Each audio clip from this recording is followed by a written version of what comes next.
Today I'm going to be reacting to Choosing Beggar, Bridezilla loses DJ and photographer in the middle of her wedding. What's the story there? Well, how did this happen? 2 people? No music and no pictures? At least there's food though, right? Today's video is sponsored by Squarespace. Posted this as a comment in r/Choosing Beggars last night, and someone suggested I post this here. So for your enjoyment, I give you the story of my very first wedding shoot. I'm guessing this is a photographer writing this. Hi, how are you? How is the not a good photo shoot, huh? I've had some of those. There's no photographer that's gonna take the time to post and wedding shaming that doesn't deserve an apology. I hope so. When I was just starting out in photography, it's more of a hobby now that pays sometimes.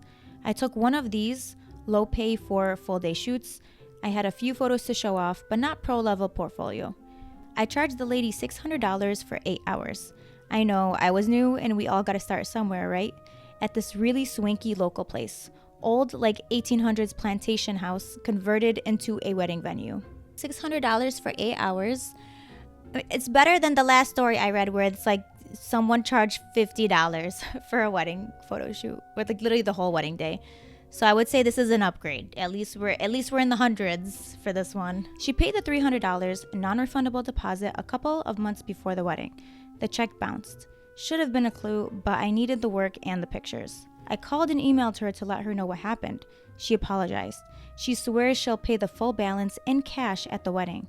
No, she's not going to pay it the day of the wedding. That's not happening. The only thing she's paying is attention to the groom that she's going to marry and that you're going to photograph for free. The both of them. Let's be real here. That's exactly what's happening. Get there the day of and there's no one in charge. Find the bride. She says she's going to get her money. Vanishes for 45 minutes. Wait, hold on. You waited till the day of? Oh no. This person should have taken care of it the moment the check bounced and emailed the client and been like, hey, the check bounced. Your day is not reserved until you pay the deposit. So choose what you want to do. Let me know before you get married and all that and do the ceremony and join your hands in marriage. Find the bride. She says she's going to get her money. Vanishes for 45 minutes. Find her again. She says her mom has it. Can't find her mom. Find the mom. She's clueless. A couple of hours go by and I help myself to the free food. Wedding starts. Yeah, she's not paying. I don't really see this going in a good direction. Dude, she's basically just stalling. She's like, go ask my mom. Yeah, my mom has it. Why would your mom have the money for your photographer? That doesn't make any sense to me. If this were me, I'm not even going to show up to your wedding if you don't pay a deposit. You didn't book me. We didn't reserve the day. You didn't put down the deposit period. So I'm not going to be there. You're going to be there and your husband's going to be there, but I'm not. At this point, I figure, what the hell, I'll take some pictures anyway for my portfolio. Her uncle is there with a camera constantly getting in my shots. I had to ask him to move or sit down 5 different times. This sounds like a nightmare. The guests who show up with the DSLRs and the mirrorless, trying to take pictures, getting in your way. You were invited, sir. Why don't you just eat the croutons off of the salad and enjoy the day? I'm the one who has to be all sweaty running around trying to charge the batteries, switch out the memory cards. I'm the one zooming in, so you don't have to do this. You don't have to. If you're going to show up to the wedding with a professional camera and you're going to get in the way of all my shots and you're going to use a flash, just work for me. Like, literally join my squad. Become one of the photographers. That's all I can really say. That's the only solution I find to this. Because you're making my job harder, so I feel like you should be part of my job. We should absorb you into the group, and you should work for free. I mean, you're working for free anyway, so what's the difference, really? You should at least help me. Ceremony is over. They're doing the normal post-ceremony stuff. Finally get bride alone. Says she's going to get the money right then. Doesn't return for half an hour, then says her new hubby has it. Dude, nobody has it at this point. Every 2 minutes, she's like, this person has it. Actually, no, Uncle Jim has it. No, you see the flower girl, the 2-year-old? Yeah, she has it. It's in her left shoe. I finally realized I ain't getting paid for this shit. But at least I got food and drinks and some experience. Started up a conversation with the DJ, asked him in a joking way if he's been paid. He says, of course. I tell him what's going on. He checks his bank right then, and wouldn't you know, his check has bounced too. No way. Oh my God. Okay, so they're not paying the DJ, not paying the photographer, but there's food at the wedding. So you're going to pay the caterer So they are paying people. Okay, they paid for the dress, they paid for literally everything else. So when you selectively pay people on your wedding day, you're playing a dangerous game. It's kind of like the Guess Who game. You're like, I guess I'll pay him, yeah. Oh, florist, I guess the check will bounce after the fact. It's fine. She's not going to even care. Like, who cares? There's flowers. Put that down. Like, they're just going through each one like, let's not pay for the lighting. No, we don't. The venue? Why do we have to do that? He calls her over the PA. He's clearly done this before. And when she gets there, he informs her of the bounce check. I ask again about my money as well. She makes some excuse about having to run to the car to get it. I tell her she's told me her mom had it, her husband had it, and she's gone to personally get it twice in the last 4 hours. So no, she can call someone over to go get it for her. She starts bitching that we're ruining her day and she'll pay us at the end. DJ said, sorry, I don't work for free. Cuts the music in the middle of everyone dancing and started unhooking his equipment. She loses it. He tells her she's got 5 minutes to get his money or he's out. I tell her the same. She runs off and 10 minutes later, I'm helping the DJ pack up his stuff. That is a power move right there, but you know what? It works. The DJ knows that if he plays this set without being paid, he would have completed the job and then she can just be like, oh, I'm not going to pay you, or yeah, I'm going to pay you, and then just never pay him. He already completed the service. So him stopping in the middle, I feel like he kind of had to do that because you can't, like, she's not paying for the service, and his service is during the wedding.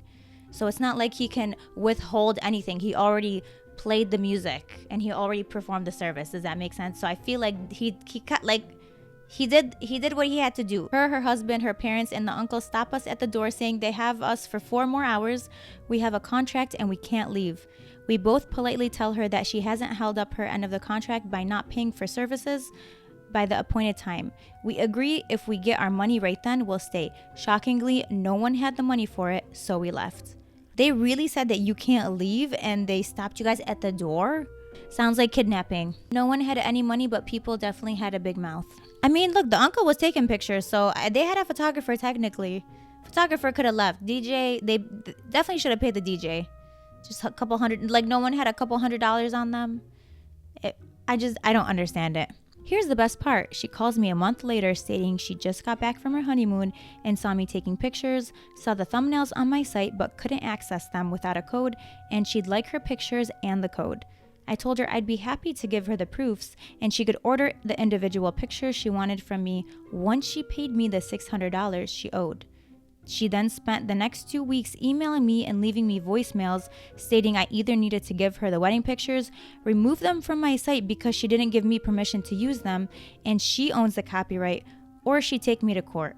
I don't think that's how copyright works. You don't own the copyright. The photographer or whoever clicked the shutter button owns the copyright.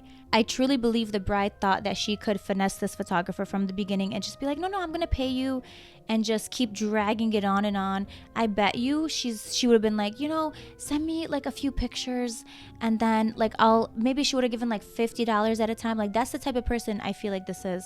They would drag it out the longest possible in order to get the pictures without having to pay. Like, they'll do literally anything but pay.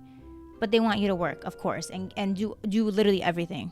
I politely reminded her of the contract, told her that this isn't how that works, and said I'd be happy to meet her in court with all of my documentation, contract, bank statements, showing bounce check, etc. Never heard from her again. Suffice it to say, now I won't even put your date down on my calendar until you've paid the deposit.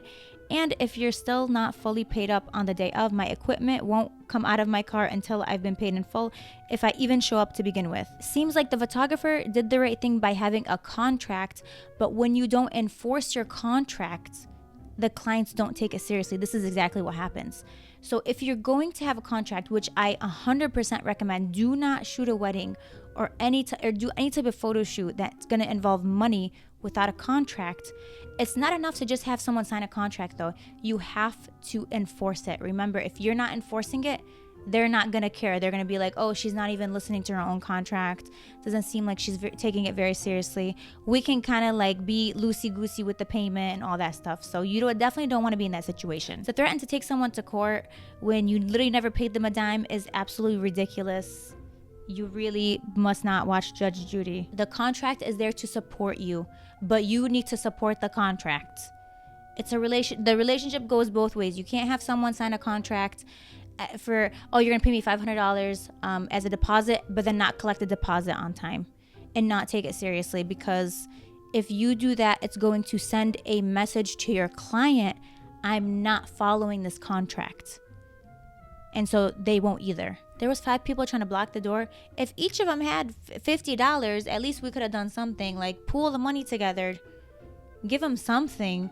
No, nothing. No one could come up with anything on this wedding day. No one had anything. How did you show up here? You don't have any cash on you? You don't have a credit card? You don't have Venmo, PayPal, nothing? Zelle?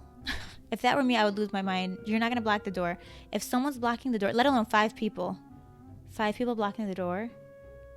No, I'm causing the biggest scene. I'm literally causing the biggest scene.